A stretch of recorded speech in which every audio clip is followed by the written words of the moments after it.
오늘은 이제 거기에 지난 구원에 이어서 오늘 가장 우리가 신앙생활하면서 중요하고 꼭 알아야 되는 두 가지의 개념을 우리가 같이 통해서 은혜를 나누고자 합니다. 하나는 우리가 가지고 있는 이 성경이고 또 하나는 성령입니다. 성경과 성령은 교회의 두 날개와 이제 같습니다. 한쪽 날개만으로 하늘을 나를 수 없는 것처럼 성경과 성령은 반드시 함께 해야만 합니다.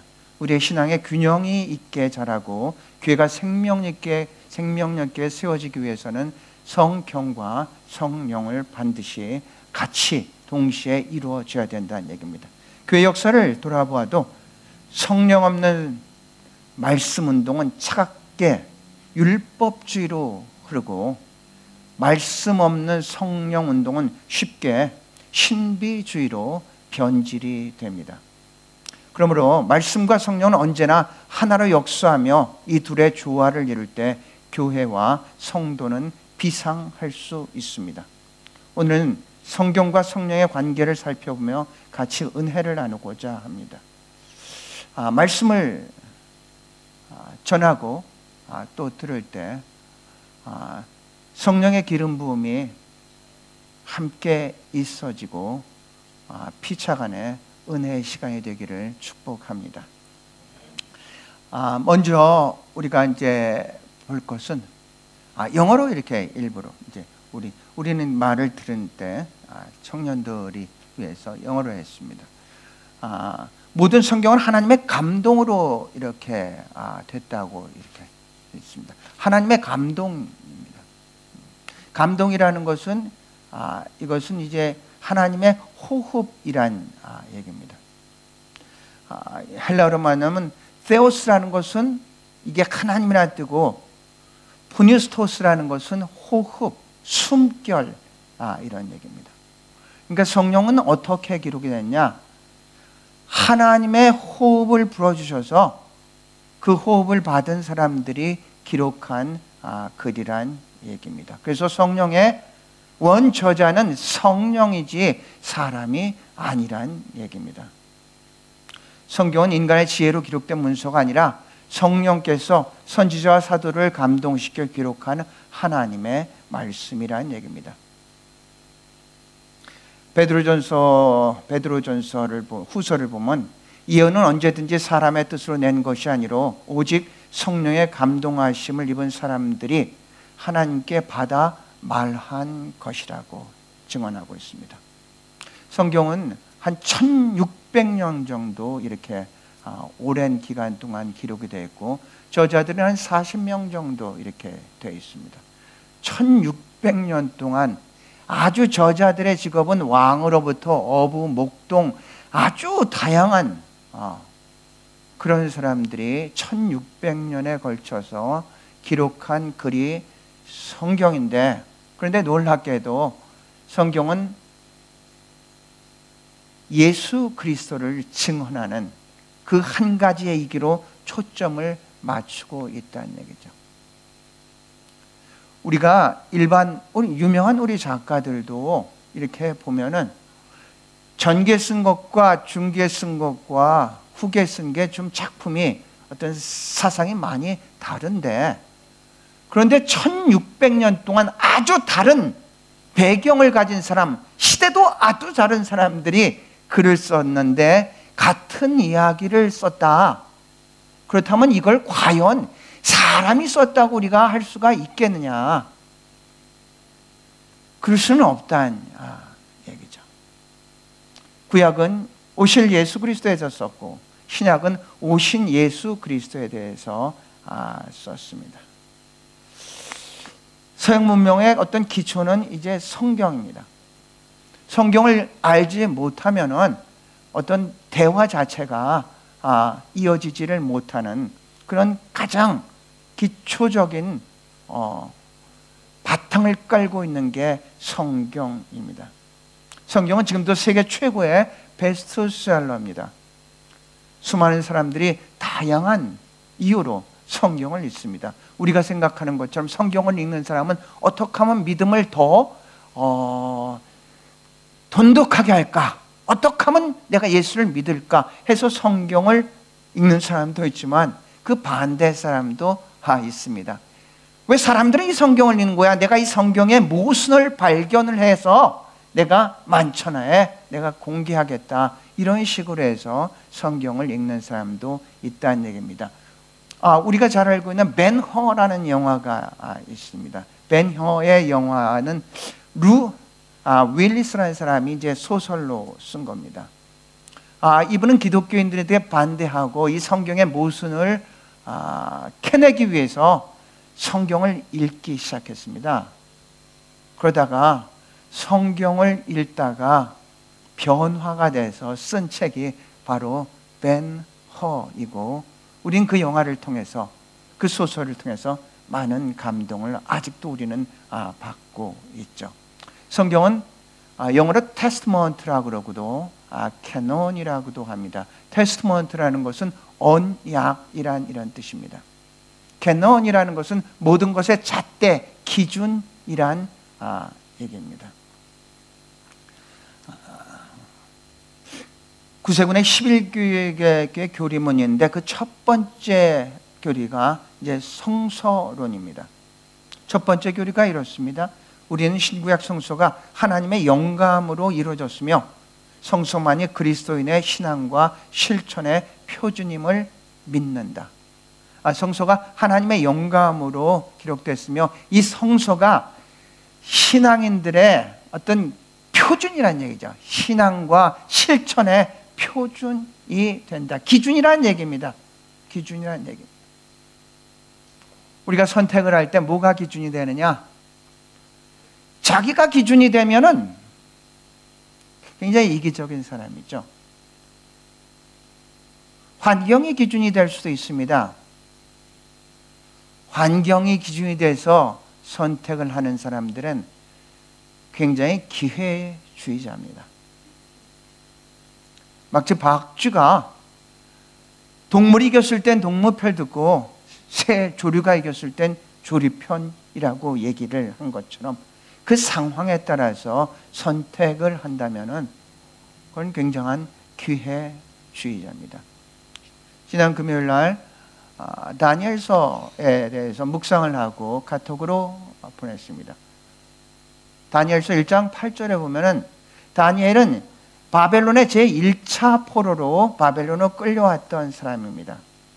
그래서 왕실에서 이들을 갖다 교육하기 위해서 왕이 먹는 음식과 포도주를 주는데 다니엘은 이렇게 얘기를 합니다. 1장 8절에 다니엘은 뜻을 정해서 왕의 음식이나 포도주를 먹지 않겠다고 이렇게 결단을 내립니다. 뜻을 정하는데 그 뜻은 어떻게 정하느냐? 자기의 생각도 아니고 환경도 아니고 하나님의 말씀의 기준으로 해서 뜻을 정해서 자기는 이 음식을 먹지 않고 자기는 채소를 먹겠다 그랬습니다. 채소를. 여러분 채식주의자를 영어로 뭐라고 합니까? 베지테리언이라고 그러죠. 베지테리언. 한국 사람이 호주에 와서 호주 식당에 가서 음식을 딱 시켰습니다. 그랬더니 그 웨이트레스가 물어보죠. Are you vegetarian? 물어봤어요. 그랬더니 이 사람은 자신 있게 대답했어. No, I'm Korean.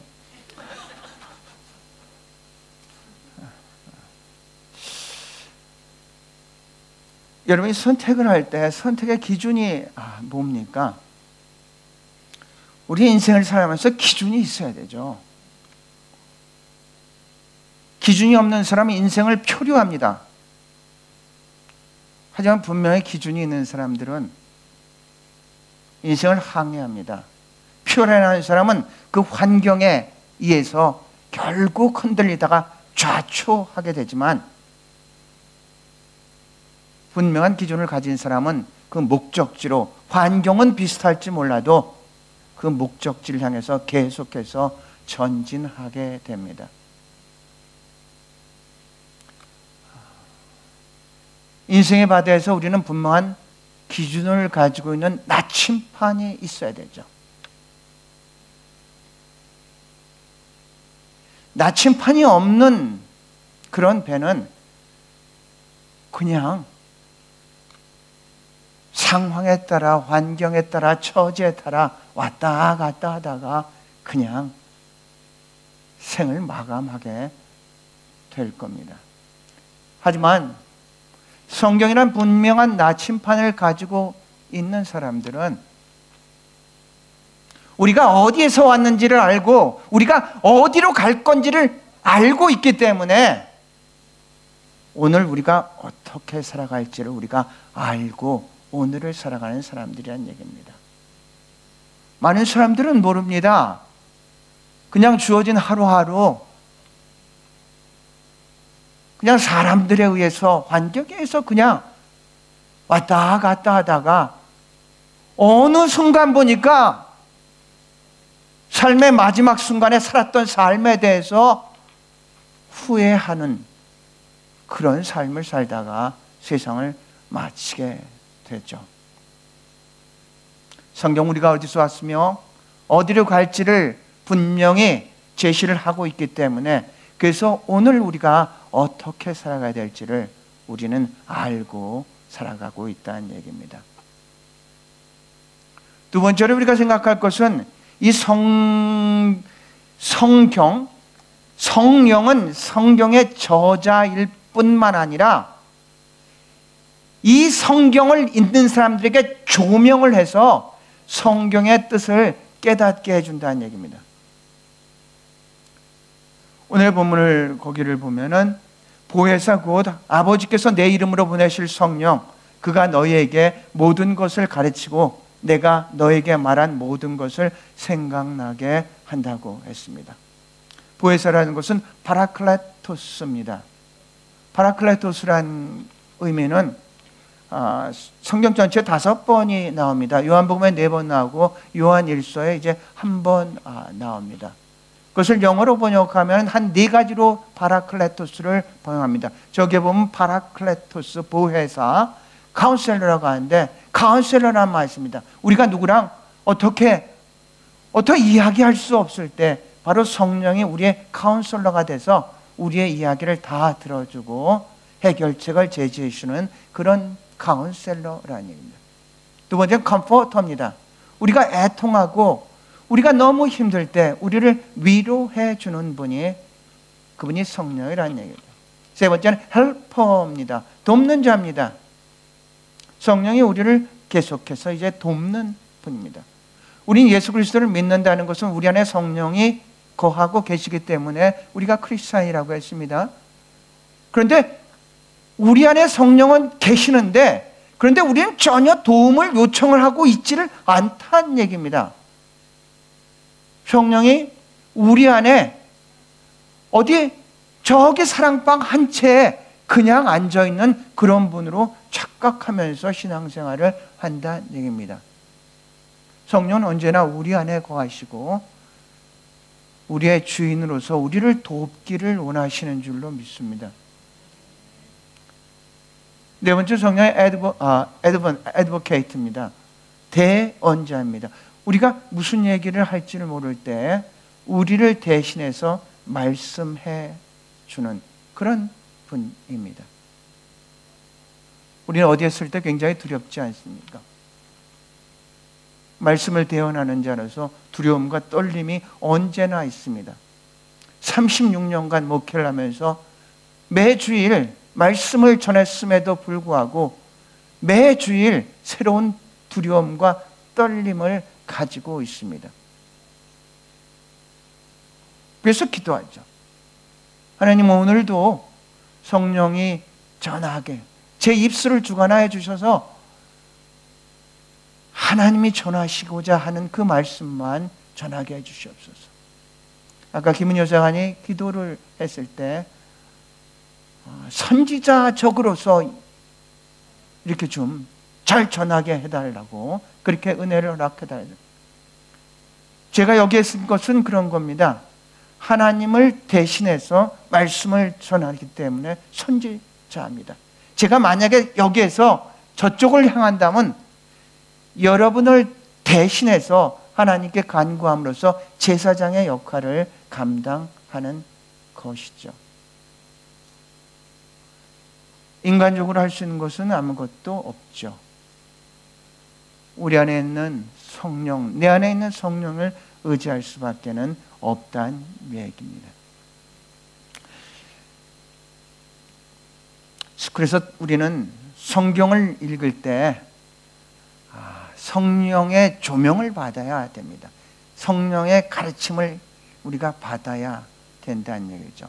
그래서 우리가 어성경으로 계속 있든지 할 때 우리가 성경을 읽을 때 아마 이런 자세가 되면 되지 않을까 생각합니다. 말씀하시옵소서, 주의 종이 듣겠습니다. 듣는 자세로 읽는다면은 이 성경이 우리의 삶 속에서 말씀을 조명해서 우리가 이 성경을 깨닫는 역사가 있을 줄로 믿습니다. 이런 말씀들은 성경에 많이 있습니다. 절망과 공포에 잠겨서 엠마오로 가던 제자들이 있었습니다. 예수 그리스도께서 십자가에 못 박혀 돌아가시고 이제 모든 것이 끝났다 해서 절망하며 공포 속에서 엠마오로 갔을 때 부활하신 예수 그리스도가 그들을 만나죠. 그리고 하나님의 말씀을 풀어줄 때 그들의 마음이 뜨거워졌다고 했습니다. 그리고 나서 절망과 공포는 바뀌고 기쁨과 소망 가운데 방향을 틀어서 예루살렘으로 향했는 줄로 믿습니다. 우리가 하나님의 말씀을 듣고 전할 때 그 깨달음을 통해서 우리의 삶의 방향이 하나님이 기뻐하는 방향으로 바뀔 줄로 믿습니다. 사도행전 8장에서 빌립의 전도도 마찬가지입니다. 사도행전 8장 빌립이 이제 6장에 이제 집사로서 안수함을 받고 이제 8장에 사마리아로 전도를 하는데 성령께서 권능으로 그를 광야로 인도해서 거기서 이디오피아 내시를 만나게 합니다. 이디오피아 내시를 만났는데 이디오피아 내시가 성경은 읽고 있는데 이게 무슨 뜻인지 전혀 알지를 못합니다. 그래서 성령이 빌립도로 이야기를 하라고 합니다. 이디오피아 내시는 어느 성경을 읽었었냐면 이사야서 53장을 읽었습니다. 바로 예수 그리스도의 고난에 대한 것. 그래서 빌립이 그 이야기를 이디오피아 내시에게 설명을 해주니까 그가 깨닫고 예수를 믿고 세례를 받게 됩니다. 이게 성령의 역사죠. 우리의 생각으로 우리의 그 알량한 지식으로 이해는 안 되지만 그러나 성령이 개입할 때 우리가 알지 못하는 그 놀라운 비밀을 깨닫게 해주시는 줄로 믿습니다. 성령께서 우리의 마음의 문을 열어 주실 때 우리는 분명히 하나님의 뜻을 이제 알게 됩니다. 그 말씀은 우리의 삶을 변화시키는 능력이 있습니다. 말씀을 읽고 해석하는 일은 단순히 인간적인 이상적인 노력으로 끝나는 것이 아니라 반드시 성령의 도움이 필요합니다. 세 번째입니다. 오늘의 제목입니다. 성령의 검 곧 하나님의 말씀이라고 했습니다. 에베소 6장 17절을 보면 구원의 투구와 성령의 검 곧 하나님의 말씀이라 했습니다. 에베소 6장 전체에서는 우리가 영적 전투를 하는 사람으로서 6가지 영적인 무기가 필요하다. 그래서 얘기를 합니다. 먼저 구원의 투구입니다. 의의 형부입니다. 진리의 허리띠를 떼야 되고 복음의 신발을 신고 믿음의 방패를 들고 그리고 마지막에 성령의 검 곧 하나님의 말씀이라고 이렇게 하고 있습니다. 5가지는 전반기 5가지는 이것은 방어용 무기입니다. 방어용. 그런데 오직 하나 성령의 검 하나님의 말씀은 공격력 무기입니다. 예수 그리스도께서 광야에서 시험을 받을 때 이 사탄이 예수 그리스도를 유혹할 때 말씀으로서 모든 것들을 이겼던 것을 기억합니다. 성령께서 함께 하실 때 말씀이 살아 움직이게 되어 있습니다. 우리는 그러니까 있죠. 말씀이 역사하는 그런 삶. 어떻게 하면 우리가 읽은 그 말씀이 역사를 할까? 말씀이 일을 한다는 얘기입니다. 내가 일을 하는 것이 아니라 말씀이 일을 한다는 얘기입니다. 언제 그런 역사가 있겠습니까? 성령이 우리가 선포하는 말씀, 성령이 우리가 믿는 그 말씀을 통해서 역사하는 줄로 믿습니다. 이게 말씀의 역사를 얘기를 합니다. 히브리서 기자는 바로 비슷한 말씀을 합니다. 하나님의 말씀 살았고 운동력이 있어 좌우의 날선 어떤 것보다도 예리해요. 우리의 혼과 영과 및 관절과 골수를 찔러 쪼개기까지 되겠다고 했습니다. 하나님의 말씀의 능력입니다. 하나님의 말씀이 그렇게 역사를 한다는 얘기죠. 이 말씀과 성령이 이게 동시에 어떻게 움직이나를 잘 설명해 주는 성경의 구절이 있습니다. 에스겔서 37장, 우리가 에스겔의 그 해골 골짜기의 환상을 우리가 잘 알고 있습니다. 에스겔은, 아까 다니엘은 바벨론의 첫 번째 포로로 바벨론에 끌려간 사람인데 에스겔은 두 번째 포로로 끌려갔던 그런 사람입니다. 에스겔은 30세에 원래 제사장 출신인데 이제 예언자로 하나님의 부름을 받고 이제 예언자의 활동을 하는데 37장에 하나님께서 환상 중에 에스겔을 이 모두 이 해골 골짜기로 인도를 합니다. 해골 골짜기로 인도해서 에스겔에게 묻습니다. 이 뼈들이 어떻게 되겠느냐? 이 뼈라는 것은 이스라엘의 당시의 상태를 얘기한다. 포로가 돼서 이스라엘은 아무런 희망이 없는 그런 백성들을 상징적으로 이야기를 하고 있는 겁니다. 하나님께서 에스겔에게 묻습니다. 에스겔아, 이 뼈들이 어떻게 되겠느냐? 이 백성이 어떻게 되냐? 너희 백성들이 어떻게 되겠느냐? 이제 묻는 겁니다. 그러니까 에스겔이 대답하죠. 하나님께서 아시지 않습니까? 그래서 하나님께서 에스겔에게 명령을 합니다. 네가 내 말을 대언하라고 합니다. 그러니까 네 얘기가 아니라 내 말을 대언해서 이 뼈들을 다 모아라. 그래서 하나님의 말씀을 대언해서 에스겔이 이 뼈들에게 명령합니다. 그러니까 그 흩어졌던 뼈들이 다 모이기 시작하고 거기에 힘줄이 생기고 거기에 살이 붙더니 그러더니 이 겉가죽까지 다 뼈가 형태를 갖췄습니다. 모든 형태를 갖췄음에도 불구하고 그 뼈는 아직도 죽어 있는 상태입니다. 그러니까 하나님께서 에스겔에게 얘기합니다. 생기에게, 루하음이다, 하나님의 영입니다. 생기에게 명령을 해서 그 뼈에게 들어가라, 이겨라. 그래서 에스겔은 그 하나님의 말씀에 순종을 해서 그 생기에게 명령했습니다.